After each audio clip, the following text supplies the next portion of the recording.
دوستو سخت دل ہونا بھی کسی عذاب سے کم نہیں ہے۔ میں سمجھتا ہوں اللہ کسی پہ راضی ہو جائے اس کا دل نرم کر دیتا ہے، اس کی زبان سے پھول جھڑتے ہیں، لوگ سلام کے لیے آگے بڑھتے نظر آتے ہیں۔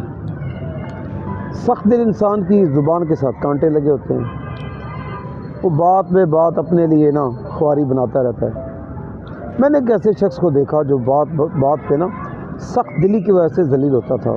بچوں کو ڈانٹ دینا، ماں کو ڈانٹ، یعنی ماں نے یہ کہہ دیا کہ تو رج کے روٹی کھا دی ہے کہ نہیں، ماں کو ایسے ایسے لفظ سنا دیے کہ جو سننے اور سنانے کے لائق نہیں ہے۔ بچی نے کہہ دیا ابو میں پاس ہوئی ہوں تو اس کو سنا دی۔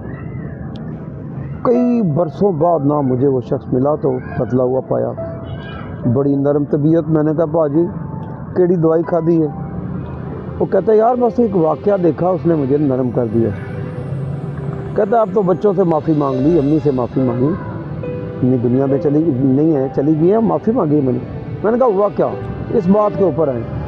کہتے ریلوے اسٹیشن پہ کھڑا تھا، ایک بارات گئی تھی کراچی فیملی کی، دلہن لے کے آ رہے تھے، تو جب وہ نکلے ظاہر ہے ہم تو خوش تھے، ہار لے کے کھڑے تھے، اسی ڈبے سے ایک فیملی نکلی جو چیخیں مار مار کے رو رہے تھے، دھاڑے مار رہے، ہائے ربا جی ان کا باپ دنیا سے چلا گیا تھا۔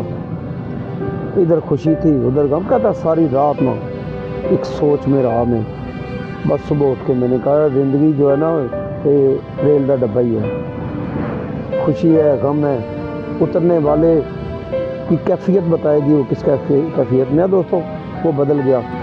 آپ سے یہ پوچھنا چاہتا ہوں، اگر آپ سخت دل ہیں، آپ کی گلی محلے میں ایسا منظر نہیں دیکھا آپ نے؟ ایک گھر میں بارات ہے تو دوسرے میں میت پڑی ہے، تو یہ سوچ کے یہ دیکھ کے آپ پہ کچھ بدلاؤ آیا یا نہیں؟ اگر نہیں ہوا تو آپ کو سوچنا ہوگا۔